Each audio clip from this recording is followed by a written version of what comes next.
Hi guys, तो आज के इस वीडियो पर बात करेंगे फॉरेक्स ट्रेडिंग के 5 करेंसी के बारे में। नेक्स्ट वीक इसकी क्या एनालाइज हो सकती है, इसके ऊपर यहाँ पर बात करने वाले हैं। तो अगर आप फॉरेक्स ट्रेडिंग कर रहे हो तो वीडियो को आप जरूर देखना, क्योंकि इससे आपको आइडिया लग जाएगा कि नेक्स्ट वीक इन 5 करेंसी में क्या बिहेवियर आपको देखने को मिल सकता है। साथ में अभी तक आपने टेलीग्राम ग्रुप को ज्वाइन नहीं किया है तो ज्वाइन कर लेना, क्योंकि कल से इसमें आपको सिग्नल बराबर मिलते रहेंगे और हमेशा से इसमें सिग्नल आपको मिलते रहते हैं, जैसा कि आप टेलीग्राम ग्रुप में देख सकते हो। सबसे पहले दिवाली की आपको हार्दिक शुभकामनाएं, और मैं प्रे करूंगा कि आप इस बार अच्छी ट्रेडिंग करो और अच्छा प्रॉफिट आप यहां पे निकाल सको, कुछ लर्निंग करो हमारे वीडियो के थ्रू और अर्निंग भी आप यहां पे करो। चलो शुरू करते हैं टॉपिक पे। और इस वीक की सबसे पहले हम यूरो यूएसडी का एनालाइज हम यहाँ पर चेक करते हैं। यूरो यूएसडी का वीकली एनालाइज अगर आप यहाँ पे देखोगे तो एक काफ़ी अच्छा कैंडल यहाँ पे बना है जो मार्केट के मूवमेंट को चेंज कर सकता है। सबसे बड़ी कैंडल अगर हम यहाँ पे बात करें तो आप इस कैंडल को यहाँ पर देख सकते हो। इस कैंडल को आप यहाँ पे देख सकते हो, ये वीकली कैंडल, ठीक है। ये वीकली कैंडल बहुत ही इंपॉर्टेंट है, जो कि मार्केट में एक ट्रेंड बता रही है कि मार्केट में अच्छा खासा यूरो यूएसडी में पंप आपको देखने को मिल सकता है। कम से कम अगर लॉन्ग टर्म के हिसाब से हम बात करें तो यूरो यूएसडी में 1.10 तक का आपको पंप देखने को मिल सकता है। मे बी ये 1 मंथ का टाइम ले लें, हो सकता है 1 महीना का ये यहाँ पर टाइम ले। तो नेक्स्ट वीक क्या हो सकता है, नेक्स्ट वीक के ऊपर अगर हम बात करें कि नेक्स्ट वीक आपको कैसे ट्रेड करना है, तो इस वीक का अगर आप ट्रेंड देखोगे, इस वीक यूरो यूएसडी का अगर आपने ट्रेड देखा हो तो ये टोटल यहाँ पर वीकली जो कैंडल क्लोज हुई है वो नेगेटिव कैंडल क्लोज हुई है, जो कि बता रही है कि मार्केट में आपको यूरो यूएसडी में थोड़ा सा रिट्रेसमेंट में भी देखने को मिल सकता है। और ये रिट्रेसमेंट हो सकता है 1.061 तक में, मतलब लगभग 60-70 पिप्स का आपको डाउन आपको देखने को मिल सकता है। तो अब आपको ट्रेड कैसे करनी है, ये 4 आवर का चार्ट मैंने ओपन किया है। 4 आवर चार्ट में आप यहाँ पर इस एरिया में देखोगे तो ये एक सपोर्ट का ट्रेंड, एक सपोर्ट का लाइन है जो आप यहाँ पर देख सकते हो। कैसे ट्रेड करना है, मार्केट में काफ़ी ज़्यादा चांस है कि जब यूरो यूएसडी का प्राइस ओपन होगा, कल जब ओपन होगा तो कुछ इस तरह से ओपन होगा, यहाँ से मार्केट में हल्का सा डंप करते हुए मार्केट यहाँ पे पंप करेगी, ठीक है। लेकिन जो स्ट्रॉन्ग रेसिस्टेंस होगा वो ये वाला हो सकता है यहाँ पर, ठीक है। तो यहाँ से यूरो यूएसडी का प्राइस यहाँ पर इस एरिया में टच करने के बाद आपको एक डंप देखने को मिल सकता है, और ये एरिया अगर यहाँ पर ब्रेक होती है तो फिर अच्छी खासी आपको डंप देखने को मिलेगा। 1.061 तक आपको डंप देखने को मिलेगा, जो कि स्ट्रॉन्ग पॉइंट है बाइंग का, और यहाँ से आप अपनी बाइंग का प्लानिंग भी कर सकते हो, और यहाँ से आप अपना सेल का प्लानिंग आप यहाँ पे कर सकते हो। अगर मार्केट ओपन होने के साथ ही आपको ट्रेड करना है तो यूरो यूएसडी में बाय का ट्रेड बेटर होगा, क्योंकि नेक्स्ट 1-2 दिन तक हो सकता है यूरो यूएसडी प्राइस यहाँ पर पंप करेगी। तो यहाँ पर आपको एक स्टॉप लॉस रखना है, यहाँ पर आपको स्टॉप लॉस रखना है 1.065 का। यहाँ पर आपको ट्रेड लेना है, लगभग इस एरिया तक मैं भी ट्रेड ले सकते हूँ। टारगेट आप लमसम यहाँ तक का रख सकते हो, मैं थोड़ा सा इसे इरेज कर देता हूँ।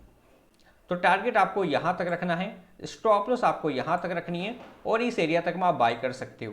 तो इस तरह से आप चाहो तो यहाँ पर बाइंग आप कर सकते हो जब कल मार्केट ओपन होगी, और यूरो यूएसडी को अगर ओपनिंग के साथ ही आप बाई करना चाहते हो। बाकी आप रुक कर लेवल वाइज ट्रेड करना चाहते हो तो इस एरिया से आपको यहाँ पर सेल का ट्रेड यहाँ पे चल सकते हो, और इस एरिया से लगभग 1.061 तक में यहाँ से आप बाई का ट्रेड आप यहाँ पे चल सकते हो, मार्केट अगर यहाँ तक आती है तो। बाकी जैसा मैं आपको बता रहा हूँ, लॉन्ग टर्म में बहुत ज़्यादा चांस है यूरो यूएसडी अच्छा खासा पंप करेगी, तो ऐसा भी सीन देखने को मिल सकता है इसमें कि जैसे ही यहाँ पर आती है एक अच्छा खासा बाइंग प्रेशर होगा और एक बड़ा पंप आपको देखने को मिल सकता है, ठीक है। अब हम बात करते हैं जीबीपी यूएसडी के बारे में, ठीक है। तो जीबीपी यूएसडी का अगर आप वीकली चार्ट यहाँ पर देखोगे तो सेम ही यूरो यूएसडी का तरह ही हमें देखने को मिल रहा है, लेकिन जैसा कि मैंने आपको बताया पहला चांस होगा कि यहाँ पर डंप के भी चांस होंगे। लॉन्ग टर्म के हिसाब से आप बाइंग बेटर हो सकती है। तो यहाँ देखो, जो जीबीपी यूएसडी का स्ट्रॉन्ग सपोर्ट बनेगा ना वो होगा 1.20 तक में, ठीक है। अगर जीबीपी यूएसडी का प्राइस कभी भी, आप ये सपोज करो कि इस वीक नहीं तो सेकेंड वीक इसे ब्रेक करती है, इसे यहाँ पर ब्रेक करती है, तो जीबीपी यूएसडी अच्छा खासा यहाँ पे डंप हो सकता है, ठीक है। लेकिन चांसेस क्या है, चांसेस है कि जीबीपी यूएसडी यहाँ पर पंप करेगी, अच्छा खासा यहाँ से पंप कर सकती है। तो शॉर्ट टर्म की ट्रेडिंग के हिसाब से मैं आपको पहले बता दूं, ये आपका स्टॉप लॉस होगा, ठीक है। अगर मार्केट ओपनिंग के साथ आप बाय करना चाहते हो तो आप कर सकते हो, लेकिन ये स्टॉप लॉस आपको यूज करना है, ठीक। स्टॉप लॉस यूज करने के बाद जो आपका टारगेट होगा, मे बी मार्केट का बिहेव कुछ ऐसा हो फिर यहाँ से पंप हो, तो ये एक स्ट्रॉन्ग रेसिस्टेंस यहाँ पर बन सकती है, ठीक है, 1.23। तो यहाँ से आप सेल कर सकते हो। स्टॉप लॉस ठीक थोड़ा सा ऊपर में आपको रखना है, इस लेवल तक में स्टॉप लॉस आपको रखना है और यहाँ से आप ट्रेडिंग कर सकते हो। टारगेट लगभग आप यहाँ तक का रख सकते हो। देखो अगर स्ट्रॉन्ग बाइंग पॉइंट के बारे में हम बात करें कहाँ से आपको बाई करना चाहिए, तो देखो अच्छा एरिया अगर आपको बाई करना है तो इस एरिया में बाई कर सकते हो। ये मैं इसके थ्रू आपको बता रहा हूँ, ठीक है ना। 1.22 में आप बाई कर सकते हो और ये आपका शॉर्ट टाइम के लिए होगा, ठीक है ना। यहाँ पे आप बाई करोगे, यहाँ तक आप स्टॉप लॉस रख सकते हो और यहाँ तक आपका टेक प्रॉफिट रख सकते हो, ठीक है। अगर आपको थोड़ा सा रुक कर बाई करना है लेवल पॉइंट में, तो यहाँ पर आप बाई कर सकते हो 1.21 में, ठीक है ना। यहाँ पर भी आप बाई कर सकते हो, बहुत बढ़िया चांस है। इस एरिया में बाई करने से अच्छी प्रॉफिट हो सकती है, ठीक। अब अगर आपको रुक कर बाई करना है, थोड़ा सा वेट करके बाई करना है, तो यहाँ पर इस एरिया में देख सकते हो, ठीक ना। यहाँ पर अगर GBP USD का प्राइस जो है इसके ऊपर कैंडल बनाता है, इसके ऊपर 4 आवर का कैंडल बनाता है, तो यहाँ पर भी बाई कर सकते हो। टारगेट आप यहाँ तक का रख सकते हो। ओवरऑल सिचुएशन के बारे में बात करें तो GBP USD का प्राइस पंप हो सकता है, बहुत ज़्यादा चांस है पंप होने का, और यहाँ पर एक रेसिस्टेंस फॉलो करेगी और यहाँ से प्राइस डंप हो सकता है, ठीक है ना। इस पंप होगी और यहाँ से प्राइस का डंप यहाँ पर हो सकता है, तो ये एक पॉसिबल मोमेंट है। या फिर अगर GBP USD का प्राइस डंप होना होगा तो सीधा यहाँ से भी डंप हो सकती है, ये एरिया को ब्रेक करेगी और फिर यहाँ पर डेफिनेटली यहाँ पर अच्छा खासा डंप आपको देखने को मिलेगा। बट जो सबसे ज़्यादा पॉसिबिलिटी यहाँ पर लग रही है कि यहाँ से GBP USD प्राइस पंप हो और यहाँ पर टच करने के बाद मार्केट में डंप आपको देखने को मिल सकता है। और अगर ऐसा नहीं होता है तो फिर जब इस एरिया को ये ब्रेक करेगी तो आप डेफिनेटली इस एरिया में बाई कर सकते हो, और जब इसे ब्रेक करेगी तो यहाँ से इस एरिया से आप नीचे की ओर सेल कर सकते हो। अब हम बात करें USD CAD के बारे में, तो सबसे पहले वीकली चार्ट हम यहाँ पर देखेंगे, ठीक है। USD CAD का आप ये सीन देख सकते हो। USD CAD का जो पॉसिबल मोमेंट मुझे यहाँ पर लग रहा है कि थोड़ा सा रिट्रेसमेंट आपको देखने को मिलेगा, ठीक। तो जैसा कि मैंने आपको बताया था कि यूरो USD GBP USD में शुरुआत जब होगी, मार्केट कल जब ओपन होगी तो बाई का चांस होगा। USD CAD में डंप का चांस बहुत ज़्यादा हो सकता है, ठीक है। USD CAD टोटल यहाँ पर डंप देखने को मिल सकती है, तो मार्केट जब ओपन होगा तो हल्का सा पुल बैक के साथ मार्केट में एक डंप देखने को मिलेगा, और जो अच्छी बाइंग जोन होगी वो होगी 1.37 में। यहाँ से छोटा सा लोड के साथ आप चाहो तो बाई कर सकते हो, और अगर डंप होती है तो इस एरिया में अगर आपको मिलता है तो डेफिनेटली यहाँ से अच्छी बाइंग हो सकती है।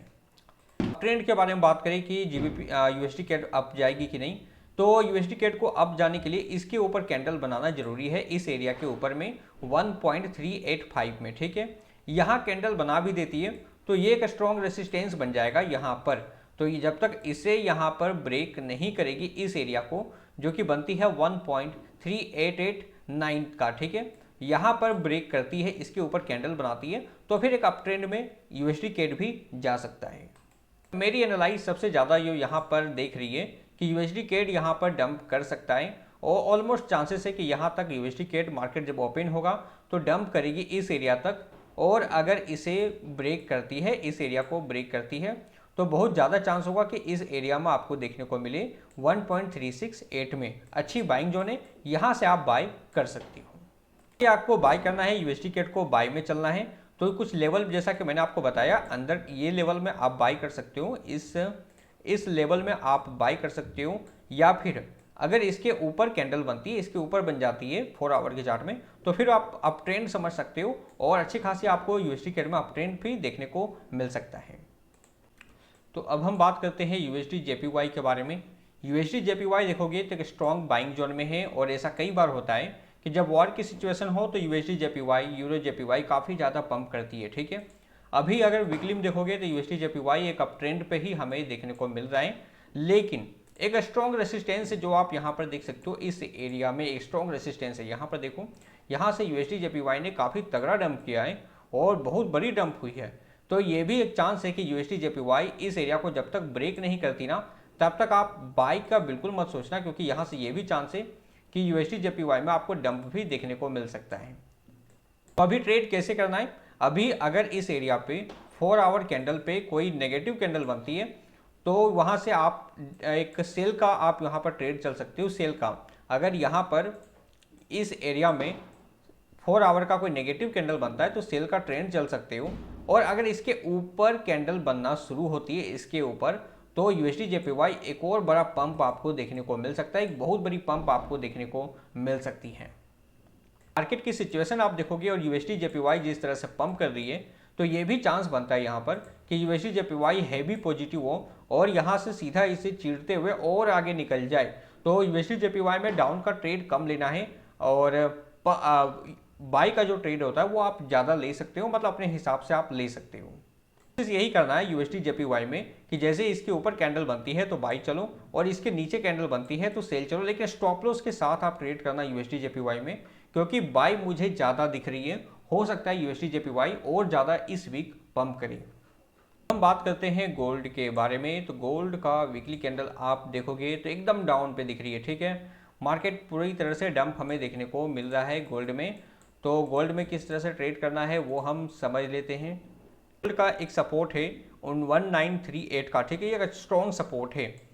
साथ में गोल्ड का पोजीशन देखोगे तो एक ट्रेंड लाइन के ऊपर भी सपोर्ट है अभी यहाँ पर। तो जब तक इसे ब्रेक नहीं करती, चांसेस काफ़ी ज़्यादा है कि इसे ब्रेक कर देगी, तो बाई का थोड़ा सा कम सोचना, क्योंकि मुझे लगता है गोल्ड में अच्छी खासी आपको डंप देखने को मिल सकती है, ठीक है। तो कहाँ पर आपको बाई सेल करना है वो समझ लेते हैं। तो यहाँ पर अगर गोल्ड का प्राइस देखने को मिलता है 1963 में, तो यहाँ से आप सेल चल सकते हो, या फिर अगर आपको यहाँ तक भी देखने को मिलता है 1954 में, तो यहाँ से भी सेल चल सकते हो। लेकिन 1 आवर का कंफर्मेशन ले लेना कि एक पॉजिटिव या नेगेटिव कैंडल बननी चाहिए। अगर एक नेगेटिव कैंडल बनती है तो ही आपको सेल चलना है, ठीक है। अगर गोल्ड का प्राइस इस एरिया के नीचे कैंडल बनाती है, ये जो एरिया आपको दिख रहा है 1932 के एरिया, तो 1932 के नीचे अगर 4 आवर का कैंडल बनता है तो गोल्ड का प्राइस और डंप हो सकता है। चांसेस काफ़ी ज़्यादा होगा कि गोल्ड का प्राइस 1910 में आपको देखने को मिल जाए।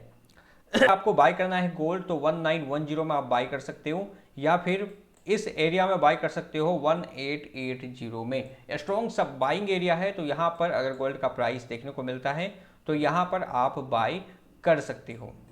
बाकी गोल्ड वीक दिख रही है तो आप ज़्यादा बाइंग का मत सोचना, लेवल वाइज ट्रेड मारना। जैसा कि मैंने आपको बताया 1954 में आपको देखने को मिले तो सेल चल सकते हो, 1946 में भी आपको देखने को मिलता है तो थोड़ा सा सेल चल सकते हो, कम लोड के साथ, एक टाइट स्टॉप लॉस के साथ चल सकते हो।